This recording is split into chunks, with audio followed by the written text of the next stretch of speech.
¿Qué tal amigos? Muy buenas tardes, bienvenidos a este su programa Voces del Periodista, este programa que es de ustedes y para ustedes a través de las frecuencias de ABC Radio, las 760 de AM de Organización Editorial Mexicana, este maravilloso grupo multimedia, también gracias a las frecuencias de Radio Turquesa, La Joya del Sureste, así como a las de La Pantera y por supuesto a Radio La Nueva República. Les recordamos nuestro hashtag Voces del Periodista. Exactamente. Queridos amigos, el privilegio de estar con ustedes, agradeciendo a mis compañeros, los ingenieros Milton Partida, Daniel Gutiérrez Murano, Víctor Melara, David Hernández, Osiris y por supuesto, como todos los días, el apoyo solidario de nuestro queridísimo Jonathan Álvarez. Queridos amigos y a todas nuestras compañeras y compañeros en estos grandes grupos, 4 grandes grupos, tengo el privilegio de compartir con ustedes, pero ¿qué creen? Con el corazón y la inteligencia de 3 grandes personajes de la comunicación, en este caso el maestro Jesús Almerón Acevedo, entrañable, un personaje con una trayectoria periodística impecable. ¿En cuántos años en Excelsior, Chucho, querido? Fueron 15 años. 15 años y... la selección especial de Excelsior. Exactamente, y bueno, una trayectoria amplísima, parte también del jurado calificador, del certamen nacional e internacional de periodismo, un bagaje y además importantísimo, y además yo lo patenté. Al 100%. Es un chiste local porque realmente la cultura que tiene el maestro es extraordinaria. Entonces cualquier cosa que uno pueda necesitar, él se adelanta con su inteligencia y su sensibilidad y le dice a uno el dato preciso. Entonces es más que una computadora, obviamente por el corazón y con todo lo que implica, pero lo decimos todos los compañeros por tu gran cultura. Muchas gracias. Chucho, sobre todo es el afán, la disposición de compartir, más que nada. Yo lo sé, ¿no? Pero siempre tu calidad humana, todo. Lo hemos Chucho. hecho, lo hacemos y lo seguiremos haciendo plenamente. Claro que sí, maestro queridísimo. Y bueno, también compartir con 2 grandes tuiteros, con 2 personajes muy inteligentes, ustedes los conocen, pero además ellos desde su profesión, desde su ámbito, con la inquietud y el amor a México, participando en las redes de una manera muy inteligente, de una manera muy ingeniosa, de una manera para lograr el objetivo. ¿Cuál es el objetivo? Lograr una comunicación, una conexión de lo verdadero, del ver dónde está la información verdadera, lo demás es una deformación. Entonces por esto yo te agradezco, queridísimo Fidel, el de acá, que nos acompañes, que estés con nosotros. Es una suerte tenerte aquí. Celeste, muchísimas gracias, amigos. Un honor estar con ustedes. Celeste, conocer al maestro Salmerón, ya tenía el gusto de escucharlo. Gracias. Es un honor estar con usted. Eso es mío. Escuchando su gran sabiduría. Pues vamos a tratar de aportar aquí. Y también estar aquí con mi querido José Carlos. Un gustazo volver a compartir estos micrófonos. Exactamente, la presencia, queridos amigos, de José Carlos Arias, el doctor José Carlos Arias, economista con 3 doctorados, pero que es de esos personajes que su aprendizaje, además en las mejores universidades, las más reconocidas a nivel internacional, no le quitan, al contrario, le fortalecen su amor a México. Y entonces este análisis lo aplica, pero además es un extraordinario amigo, ser humano, extensión familiar. Te agradezco muchísimo. Aquí relincho. Muchas gracias. Yo decía aquí relincho, de aquí relincho. Así es. Exactamente. Aunque es @akirelincho. Y Fidel es Fidel, @Fidel, el de acá. Su servidor es @Celeste Sáenz M. Ok. Y próximamente el maestro Jesús Almerón Acevedo le vamos a abrir su Twitter porque no tiene Twitter. Por lo pronto correo, No tienen. estoy a la orden de ustedes. A ver, tu correo. Sí, es bibliosalmerón@gmail.com. Bueno, ese No hay un mejor nombre. No, Biblio Salmerón. sí. Es muy casual. Es muy casual.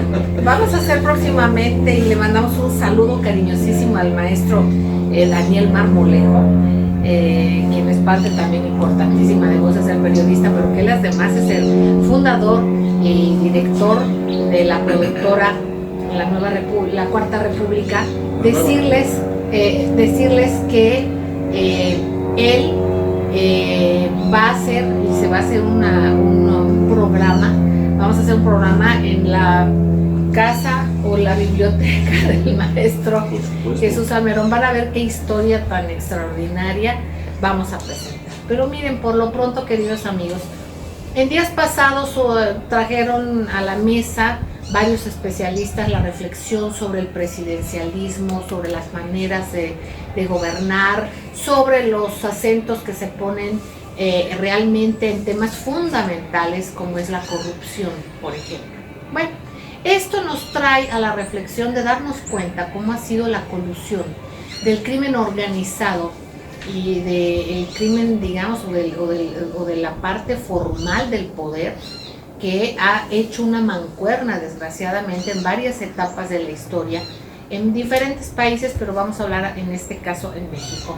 Ha habido hechos paradigmáticos a lo largo de la historia, en la época posrevolucionaria, en fin, pero básicamente yo quisiera retomar un hecho paradigmático, maestro querido, Sí, sobre todo después de escucharlo a él en sus conversaciones sobre el tema, porque de ahí van a derivar, es el primero de muchos, bueno, no sería el primero, pero sí un consecutivo de hechos muy relevantes que tienen que ver ya con un crimen organizado muy permeado en la política mexicana, o la política mexicana muy permeada en el crimen organizado, como ustedes lo quieran asumir, queridos amigos. Estoy hablando de este modelo de política neoliberal, digamos, con esta visión. Hay un hecho que próximamente se cumplirá el aniversario número 30, precisamente, en la aprehensión de Félix Gallardo. Así es, en Guadalajara. En Guadalajara, exactamente, la madrugada de un domingo, digamos, ¿no? La aprehensión fue, nos decía Fidel, un 8 de abril, para amanecer el domingo 9, que tú tenías la fecha y recuerdas que es el domingo. Sí. Bueno, finalmente, ¿en qué se traduce este hecho, maestro querido? Es tan importante, Pepe, el que estemos posicionados en la historia, ¿no? Para poder entender todo lo demás. Pues yo creo que ese es el punto básico. Tenemos que entender cómo, desde cuándo y cómo se fue dando este aparentemente sutil desarrollo del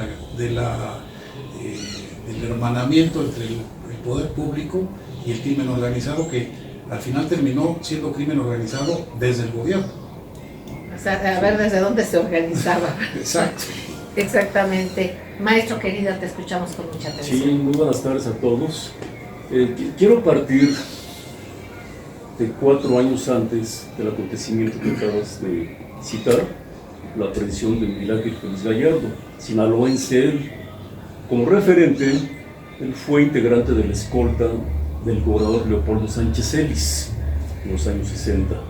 Pero estos 4 años que voy a citar es porque también es un punto de referencia pertinente para este tema, que fue precisamente la muerte del agente de la DEA, Camarena Salazar, y el piloto de apellido Zavala Avelar.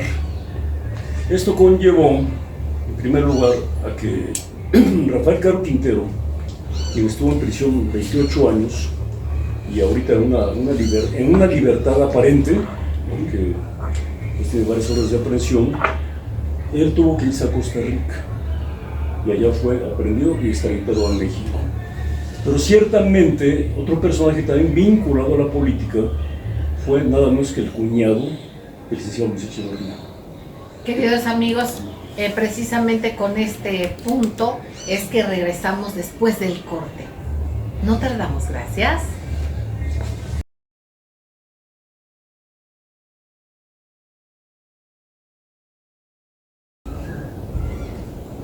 Gracias, queridos amigos. Seguimos en ABC Radio, Grupo Radio Turquesa, Frecuencias de la Pantera, Radio La Nueva República.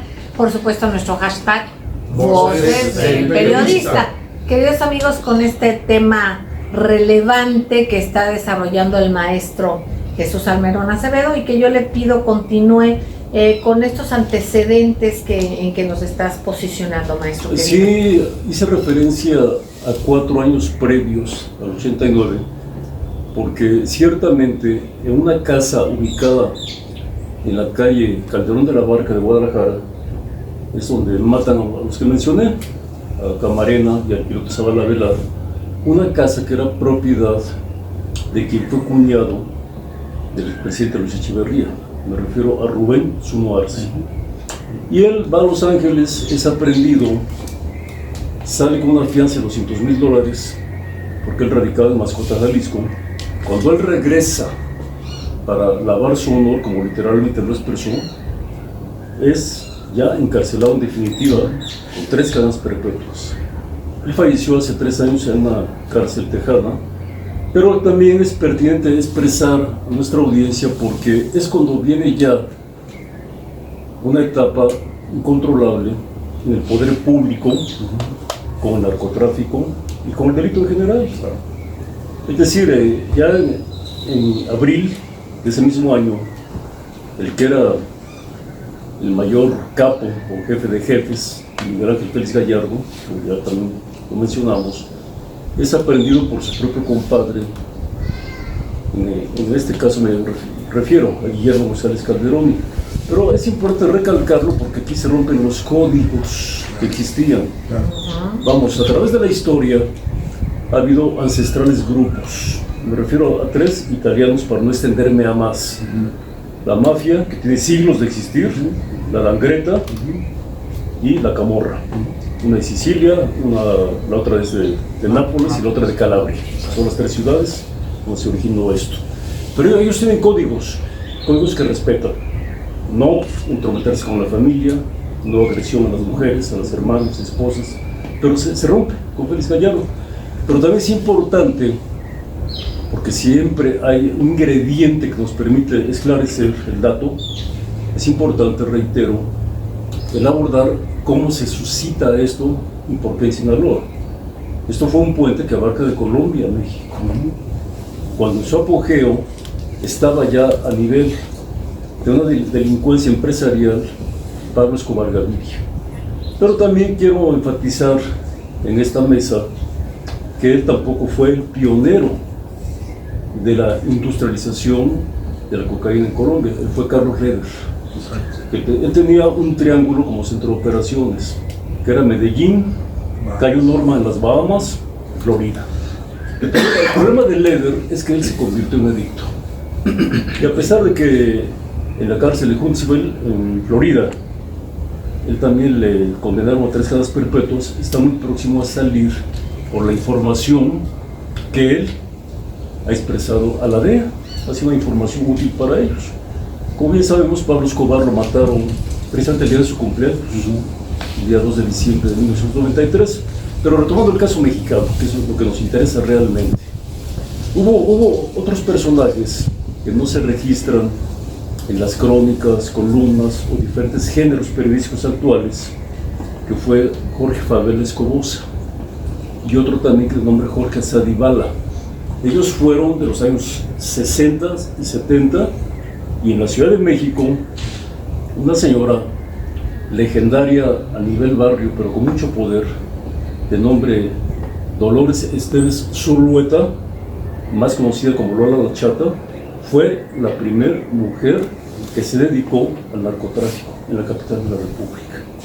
Es importante los precedentes porque no podemos partir de la inmediatez.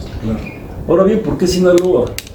Ahí ciertamente, con toda la influencia que hubo de las migraciones chinas y también con motivo de la Segunda Guerra Mundial, que se requería por la cuenca del Pacífico, por supuesto, para llegar a Manila, a las Filipinas, a Japón, para el abastecimiento de droga de los marines, es una realidad eso, así como los nazis tuvieron laboratorios para psicotrópicos, también en este caso, ese fue el origen realmente de por qué en ese estado de la República se inició esto.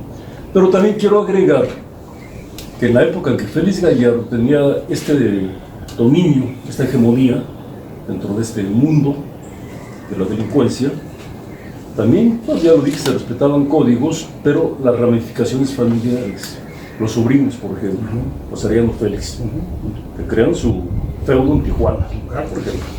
Y de ahí también ya despegan a otras regiones, como fue también otro sinaloense llamado Carrillo Fuentes, el Señor de los Cielos. ¿En Ciudad Juárez? En Ciudad Juárez, exactamente, sí, los cuerpos Zetas, que inicialmente ellos eran empleados de Ociel Cárdenas Guillén, pero cuando en 2013 es aprendido Cárdenas Guillén, pues queda al frente de Lascano, de Gilberto Lascano, al frente de esto. Entonces esto nos permite un soporte para que entremos de lleno ya con este aspecto, que como bien lo dijo Celeste en la introducción, ¿por qué la política mexicana tuvo ese contubernio? Y lo sigue teniendo, en menor escala, pero lo sigue teniendo. Pues ya estamos hablando también a nivel de secretarios de Estado, y por qué no decirlo, a nivel de ciertos presidentes, por supuesto. Es decir, expresidente. Sí, no, presidente de otra época, sí, exactamente, sí. Del régimen anterior. Sí. Regímenes anteriores. Sí, lo que ocurre es que México tenía un gran valor de paso. Claro. Ese era el plus de la ruta Colombia-México. Lo seguirá teniendo. Sí, por supuesto, porque hay tres países que tienen todas las condiciones, me refiero al clima, a la tierra, a la botánica, la biología, la geografía, que son Colombia, Bolivia y Perú, para este sembradío, este cultivo y esta cosecha. Y por qué no decirlo también, para los laboratorios donde ya se ha procesado a nivel industrial, principalmente Colombia. Pero bueno, eso no implica también que pues, el gran mercado lo tengamos al norte, por supuesto. Yo recuerdo mucho una frase cuando empezaba esto, que le dijo el presidente Johnson, al presidente Douglas Ordaz, en 1974-70, hizo un reproche aparentemente en broma, pero en política no hay bromas, siempre así se lo dijo. Dice, bueno, pues es que ustedes en México tienen un trampolín de droga muy grande. Sí, pero ustedes tienen la alberca. Así le contestó. Lo cual es una evidencia, por supuesto. ¿Sí? Ahora bien, lo que se ha venido haciendo ya en el momento contemporáneo, por supuesto que tendrá necesariamente que dar frutos, porque ya no es posible este contubernio que se ha hecho, y sobre todo también una parte muy sensible, si yo quiero eximir otras edades, que es la juventud.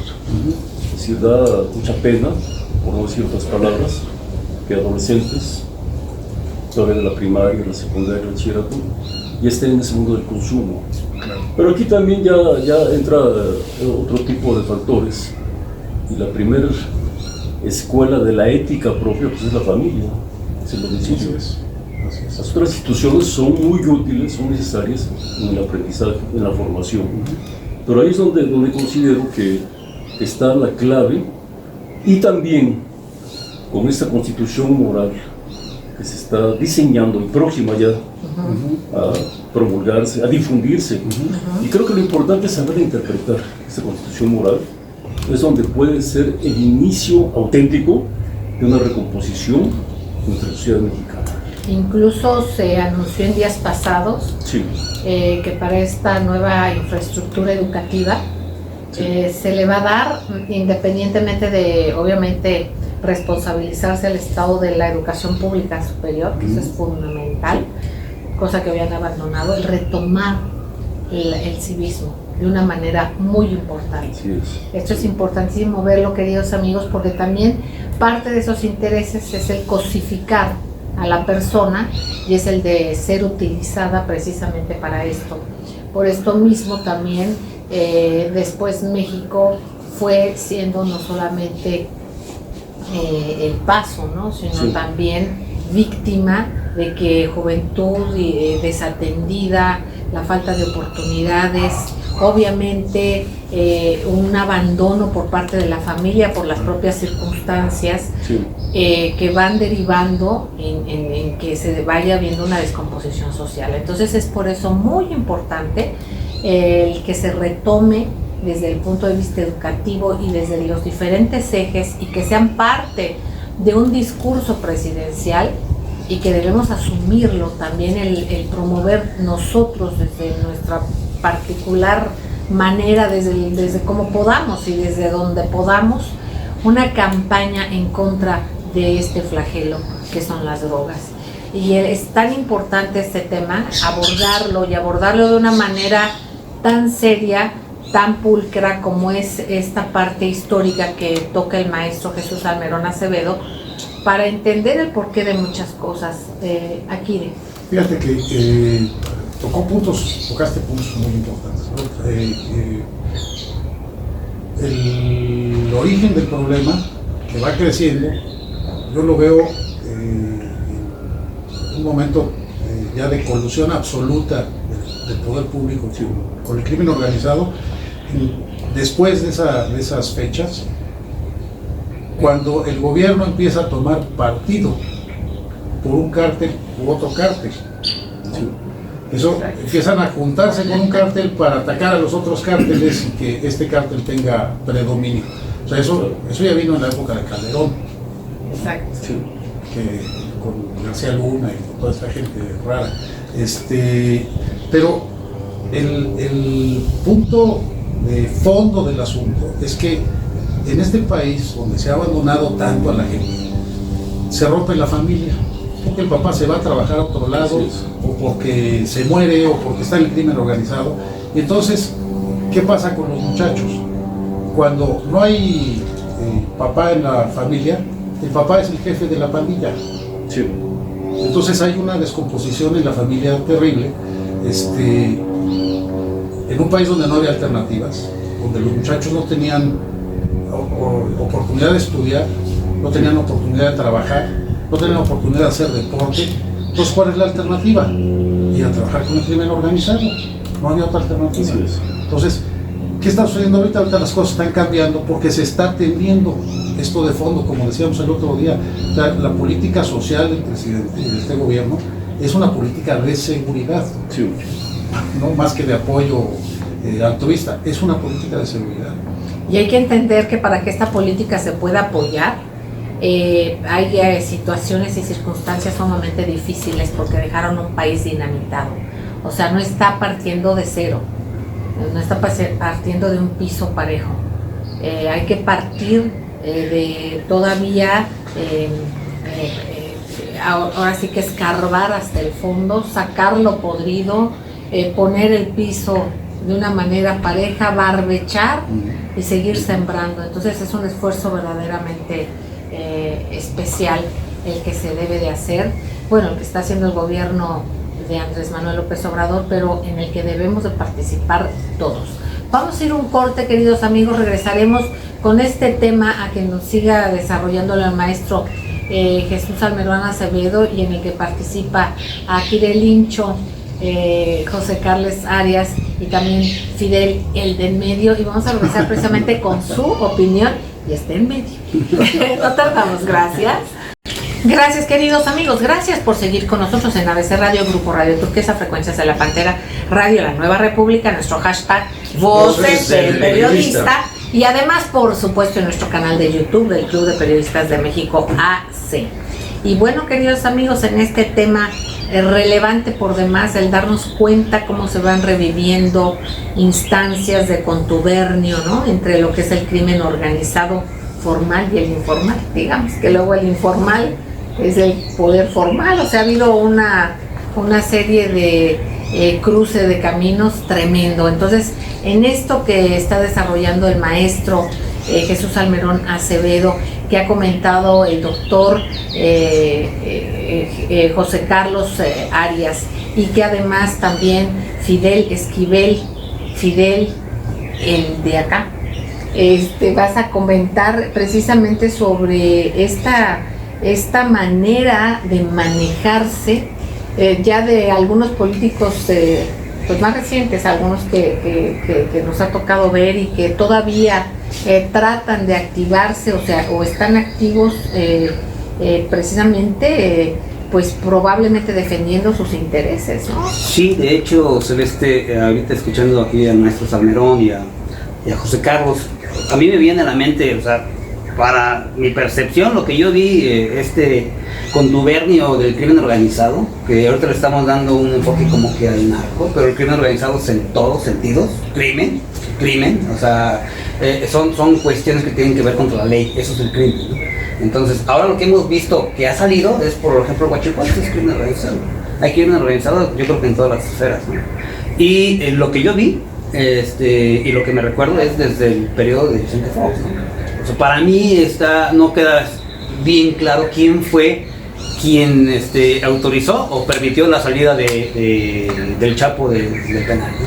Y a partir de ahí, o sea, yo empecé a ver muchos nexos y más tráfico de droga, la droga en las calles, la droga, o sea, se empezó a hablar más de cocaína, ¿no? Que antes lo común era la marihuana y otras cuestiones, ¿no? Entonces yo quisiera traer aquí a colación ¿cuál es el primer acto de un presidente del gobierno? ¿Cuál es su primer acto? Su primer acto va al Congreso y jura ante la nación que va a hacer que se defiendan las leyes de la Constitución. Y respetarlas. Y después que terminen diciendo, y si no, que la nación no lo reclame, ¿no? Entonces, ahorita que estamos viendo esta situación de la reacción de mandato para los presidentes, ¿no? Y que ojalá que se extienda también a gobernadores, ¿no? Porque si no, pues ¿qué vamos a hacer, no? Ahorita en este tema, o sea, ¿cuándo habíamos nosotros visto que los nombres de los expresidentes salieran en juicios ligados con el narcotráfico? Y toda esta explotación que ha habido del huachicol, por ejemplo, el caso de Pemex y el caso de Oceanográfica, o sea, una empresa... Oceanografía, perdón. Una empresa chiquita, o sea, que tenía una oficinita por ahí en la Ciudad de México y que de repente ya tuvo plataforma, que es todo, ¿no? Entonces, eso es crimen organizado. Eso es crimen organizado. Y ahorita lo que yo veo muy bien es que se están sentando las bases para que eso ya deje de suceder desde arriba para abajo. Exactamente. Fíjense, amigos, cuántas cosas se fueron dando de manera legal, pero inmoral, ¿no? Tantas cuestiones y cómo se fueron reciclando supuestos acuerdos, contratos, cómo fue escalándose toda esta ambición y hubo maneras de hacerse, digamos, de manera legal, incluso anunciándose y todo cuando se hicieron algunos contratos, en fin, tantas cosas, ¿no? Todo lo que... Con firmas y protocolos. Exactamente, tanto de tratados internacionales como nacionales. Nos damos cuenta cómo es posible que no estuviera legislado para que fuera de pena mayor, pues delitos tremendos, como los que nos estamos enterando que no eran delitos graves, ¿no? Los delitos de cuello blanco y otros muchos. Pero que dejaron de serlo, ¿no? En algún momento. Sí. Tienes el caso de la corrupción, sí, que era delito grave desde la Constitución de 1824, sí, ¿no? Y ratificado en 1917, lo quitan como delito grave, modifican el Código de Procedimientos Penales en 1994. Curiosamente. ¿No? Casualmente, para que dejara de ser delito grave la corrupción. Ajá. Y los 37 años, 36 años de neoliberalismo rampante, pues no era delito grave. Y no era delito grave el robo de combustible, y no era delito grave el robo de casa habitación. Pues entonces, ¿cuál era el delito grave? La asociación delictuosa y el lavado de dinero. Entonces, por ahí es por donde enfocaban a los que les caían mal, ¿no? A los que no estaban en el negocio con ellos, denuncias por lavado de dinero, porque tenían que hacerlo así, lo demás no era grave. Exactamente. Entonces, es bien importante, queridos amigos, el tener en cuenta, por ejemplo, cuando muchos mexicanos dicen que se juzgue, ¿no? Que se juzgue a estos personajes.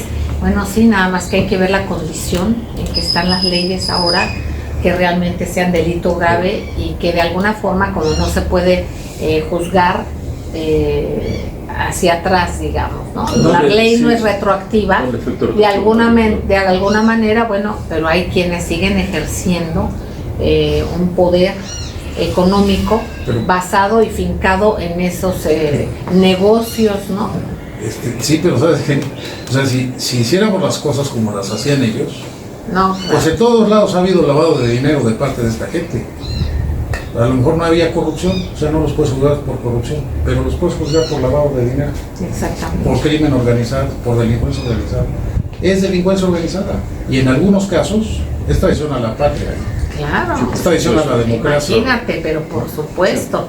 Maestro Jesús Almerón. Sí, con mucho gusto. Acabas de hacer un pertinente adelanto referente a los contratos. En el caso concreto de la rama energética, fue muy reciente el ciclo entre la expropiación petrolera, que ya lo hemos dicho en esta mesa, de 1938, al régimen de Miguel Alemán. Transcurrieron solamente 8 años. Pero quiero expresar de una manera más precisa en qué consistió esto. Pemex ya tenía una incipiente expansión, pero ya con el subsuelo, ya con las empresas extranjeras fuera del país, las 18 que teníamos, holandesas, inglesas, estadounidenses. Pero resulta que en el régimen de Miguel Alemán, insisto, cuando ya se le llama el primer régimen civil, el primer régimen de abogados en su gran mayoría, llega la Dirección General de Pemex, el único director general que por 2 sexenios estuvo en ese cargo, no J. Bermúdez. Todos los demás han durado un sexenio o menos, incluso. Sí. ¿Qué ocurre? O sea, la llegada de él no fue fortuita. Sucede lo siguiente, que con el capital extranjero, y por supuesto, la anuencia del Liceo Miguel Alemán, se establecen en Pemex los contratos de riesgo. ¿En qué consistía esto? En que el capital extranjero se asociaba con Pemex para el primer paso del proceso, que es la explotación. Ya de ahí, si había éxito en ese cometido. Por supuesto, quiero también precisar que no había en esa época la tecnología para en aguas profundas, era sobre tierra. Y fundamentalmente en la zona que se llama, en el norte de Veracruz, lo que es la Huasteca, se llama la Faja de Oro, que fue la zona geográfica que ha generado más riqueza para mí, la Faja de Oro. Entonces estos contratos, insisto, se firman, pero si había éxito en ese proceso de exploración, entonces la utilidad era compartida. 50% Pemex, 50% empresa extranjera. Pero si no había éxito, la pérdida la absorbía Pemex. Terrible ese contexto de cómo empieza esta corrupción entre el poder público y el capital extranjero en este caso, ¿no? Porque ciertamente pues ahí surgen muchas fortunas, digo, a partir de los contratos. Fue ya en el penúltimo año del régimen del presidente Díaz Ordaz, siendo director general de Pemex, inició Jesús Reyes Heroles, cuando se cancela. Pero ese es el precedente histórico, porque ya en el régimen de Vicente Fox, siendo el director general el ingeniero Muñoz Leos, es donde reaparece, por supuesto con la anuencia del propio Fox. Aparece con otro nombre, pero era exactamente lo mismo. El nombre ya no fue de riesgo, pero sí fue el nombre de servicios múltiples. Además, las licitaciones ni siquiera se hicieron en las instalaciones de Pemex, se hicieron en el Hotel de Polanco. Ahí fue. Y todo además era en inglés, ni siquiera se daba la opción del español para que fuera más legible, para que fuera más comprensible. Pero ¿qué pasa con esto? Hay que agregar que también, por primera y única vez dentro de la historia de Pemex, en el mercado mundial del petróleo, rebasa los $100 el barril. Claro. Solamente para tener un dato esclarecedor, quiero decir, porque hay mucha confusión en eso, que un barril de petróleo es una unidad de medida, es de casi 159 litros. Es vamos, lo que contiene un barril de petróleo. Y se dan unas cantidades multimillonarias en dólares. Pero aquí la pregunta, la gran interrogante, los 4 que estamos en esta mesa, en qué se invirtieron esos excedentes, qué destino tuvieron, hacia qué políticas públicas se aplicaron. Jamás se supo el destino de esas cantidades estratosféricas, por decirlo menos, además, porque después vino también el derrumbe en el mercado internacional de los precios. Sí. Llegaron a estar hasta menos de la mitad, incluso. A 40, 30. Exactamente, sí, porque ya lo dijimos en otro programa, que es el mercado de Rotterdam, Claro. y que fija el precio del petróleo. Claro. Pero con Fox, insisto, se reviven estos contratos alemanistas, llamados en su momento de riesgo y con el de servicios múltiples, para fomentar también una inversión extranjera muy dirigida hacia el gran capital de los políticos.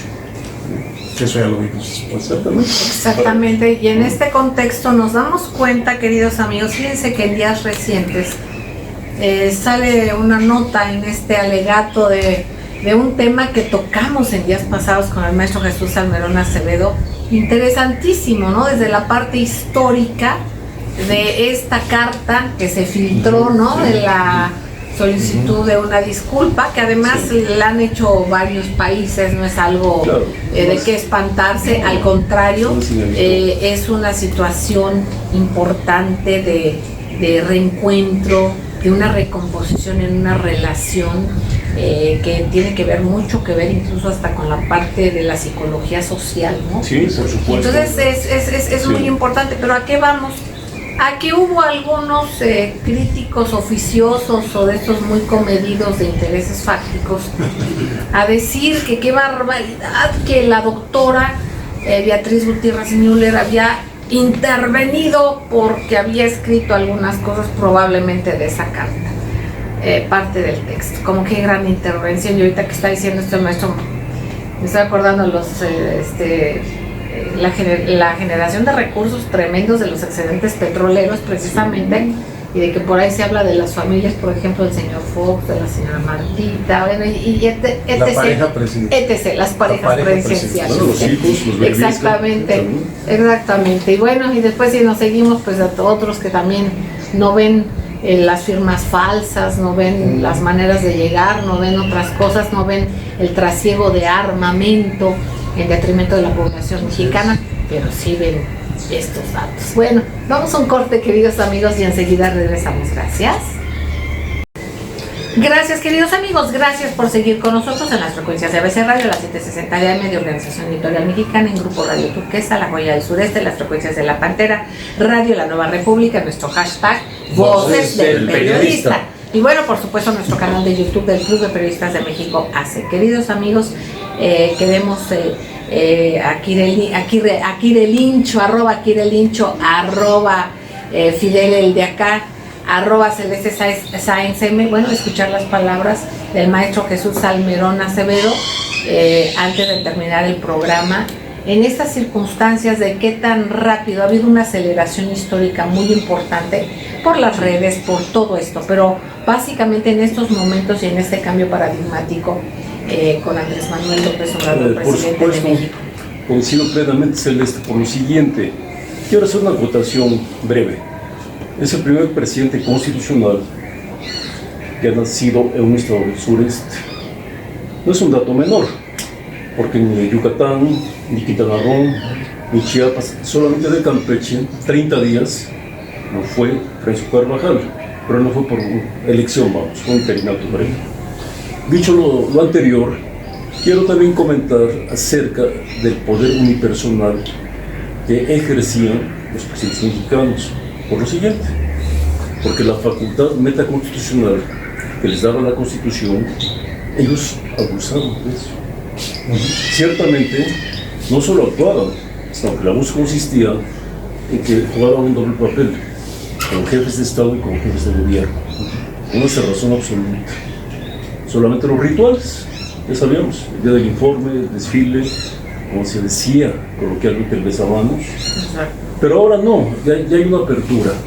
Eso es muy saludable para la República, por supuesto, con un auténtico federalismo. Y al decir apertura me refiero que es para las capas sociales que jamás tuvieron acceso y no quiero usar la palabra beneficio, simplemente a la aplicación de las correctas políticas públicas. Porque eso es el acto de gobierno, aplicar las políticas públicas adecuadas al sector que sea el correspondiente, sea el social, sea el político. Hay muchos sectores de actividad, el agrario, por ejemplo, el energético. No es el caso ahorita detallar cada uno, pero estas políticas públicas tenían también una intención de privilegiar a una élite del poder. Una élite donde las componendas de nepotismo o de cercanía eran lo que primaba, lo que predominaba realmente. Y lo podemos ver en casos muy concretos de grupos como el llamado Atlacomulco, y digo llamado porque tampoco es fehaciente que como tal sea una expresión política, pero sí grupos de interés, diría yo, grupos de interés. Y eso, afortunadamente, de manera gradual pero rápida, estamos ya en el cuarto mes prácticamente, de este ejercicio muy saludable, insisto, para la República, para la Federación y sobre todo para el Estado mexicano, lo que se está llevando a cabo. Por supuesto que siempre habrá detractores, por supuesto que siempre habrá una oposición, en este caso, afortunadamente es minoritaria, hay que decirlo también, porque ya no es ese manejo de las prebendas, donde los beneficios se conquistaban pues a base no de capacidad dentro del ejercicio de la política, sino más bien del interés personal. Pero es muy saludable estos vientos republicanos, estamos ciertos de que serán una consolidación para esta cuarta transformación. Muchísimas gracias, maestro Jesús Salmerón Acevedo. Fidel el de acá. Pues yo estoy muy contento viendo cómo esta manera de gobernar del gobierno del presidente López Obrador tiene sus prioridades en cuanto a los que menos tienen, en cuanto a la juventud, que es la que ha estado más lastimada por este régimen, por esta guerra horrorosa que creó muchísimo dolor, ¿no? Y creó mucha gente que primero los privó de toda posibilidad de desarrollo y luego los señaló como niños, ¿no? Entonces, estas políticas yo creo que van a dar muy buenos resultados y todos los mexicanos creo que debemos de apoyar y de hacer que México salga adelante. Gracias. José Carlos Yo voy a Arias. terminar nada más con una frase que ya no hay mucho tiempo. Yo creo que las críticas que tú mencionas, que mencionó Jesús aquí, hacia el gobierno son de conservadores que están entrando por la puerta en la que la memoria es engullida por el olvido. Muy interesante con esta frase que nos dejas aquí, @Aquirelincho. Muchísimas gracias, doctor José Carlos Arias. Queridos amigos, la última reflexión es la suya. Es a lo que convidamos nosotros siempre es a la reflexión y a que hagamos lo propio como ciudadanía. Países de todos y debemos de responsabilizarnos y nunca más dejar de hacerlo, porque México está como está precisamente porque los mexicanos lo fuimos permitiendo, nos fuimos acostumbrando a una manipulación que se hizo y que nunca jamás debe de regresar. ¿Qué es lo que debe de pasar? Bueno, pues simplemente esto se refuerza con la conciencia, con el recobrar nuestros valores, el poner el lugar donde debe de estar precisamente de manera privilegiada la ética. Así es que con esto también que comentábamos de que se retoma la educación del civismo, el ver a la educación pública como parte importantísima, sobre todo también el derecho a la educación superior. Pues es muy importante, esto es de poco a poco, hay que hacer callo, hay que hacer músculo, hay que darnos cuenta que esto no va a ser rápido porque la situación está bajo cero, pero sin embargo se está empezando fuerte y bien, y es nuestra corresponsabilidad también hacer lo propio. Les quiero entrañablemente, gracias maestro Jesús Almerón, gracias Fidel El Yacá, gracias a Kirencho y a ustedes. Un beso tronadísimo, queridos amigos. Nos vemos en la próxima. Gracias.